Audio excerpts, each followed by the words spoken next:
Hello Wanderers, di video ini kita akan membahas mengenai masalah isu yang paling hangat di kereta cepat Jakarta-Bandung saat ini. Jadi apakah kereta cepat Jakarta-Bandung ini membengkak? Dan apakah proyeknya molor dan mangkrak? Yuk kita bahas bareng mengenai masa depan proyek ini.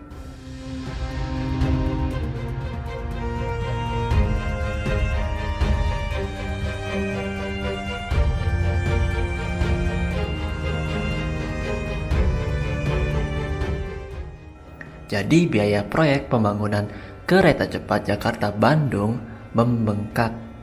Betul. Nah, membengkak atau mengalami cost overrun atau kelebihan biaya menjadi 8 miliar US dollar atau setara dengan 114,24 triliun. Angka yang cukup besar ya sobat.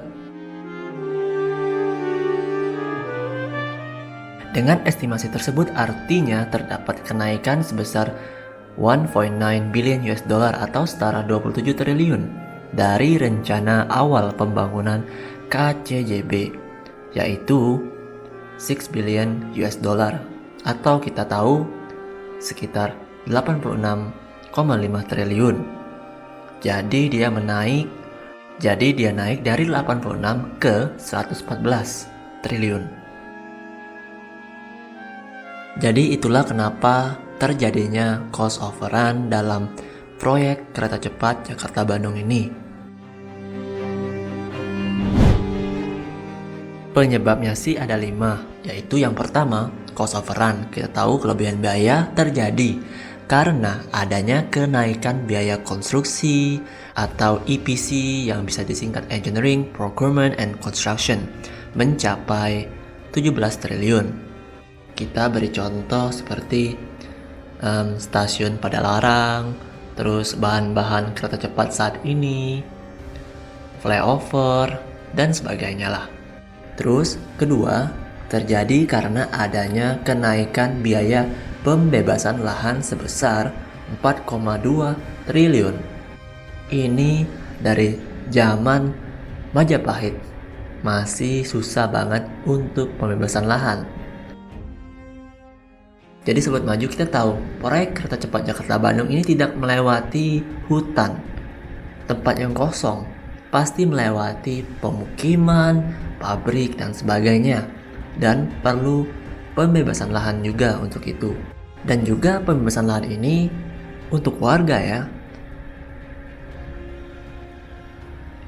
Karena warga yang terdampak pasti uangnya dikembalikan lagi. Tidak mungkin kecil, pasti besar loh. Untuk total area lahan yang dibebaskan untuk proyek ini naik sebesar 31% menjadi 7,6 juta meter persegi. Karenanya itu, total biaya pembebasan lahan juga mengalami kenaikan 35% dari anggaran. Sudah banyak dibebaskan lahan dan biayanya pun naik karena mengalami cost overrun tersebut.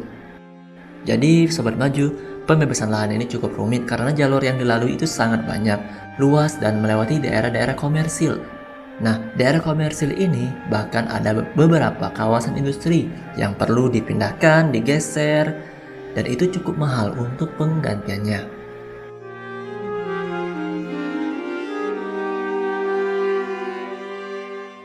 Yang ketiga ada naiknya financing cost mencapai 2,8 triliun. Nah, disebabkan karena keterlambatan proyek menyebabkan beban keuangan interest during construction. Jadi beban bunga juga membengkak.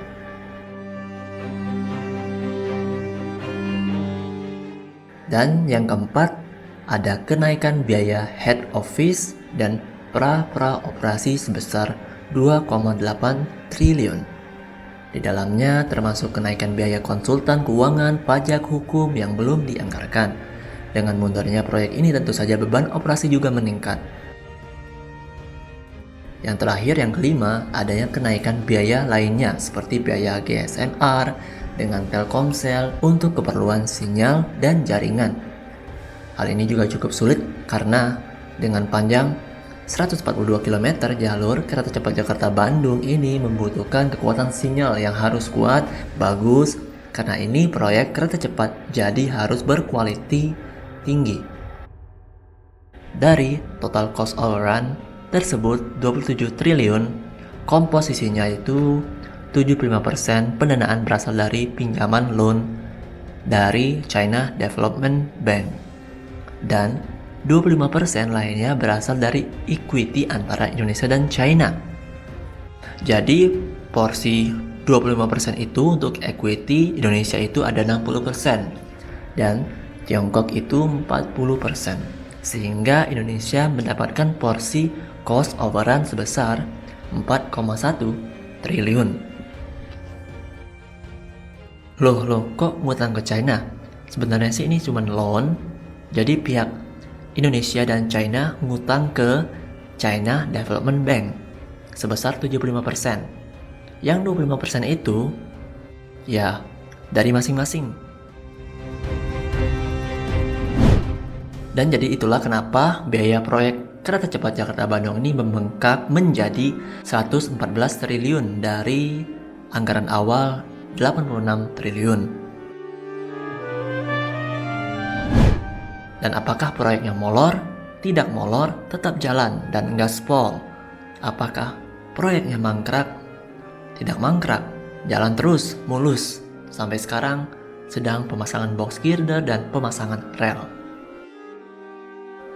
Kalau tidak percaya, kalian bisa lihat video-video saya sebelumnya.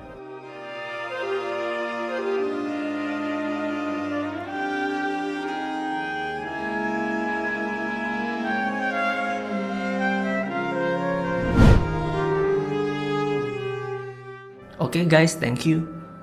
I see you in the next video.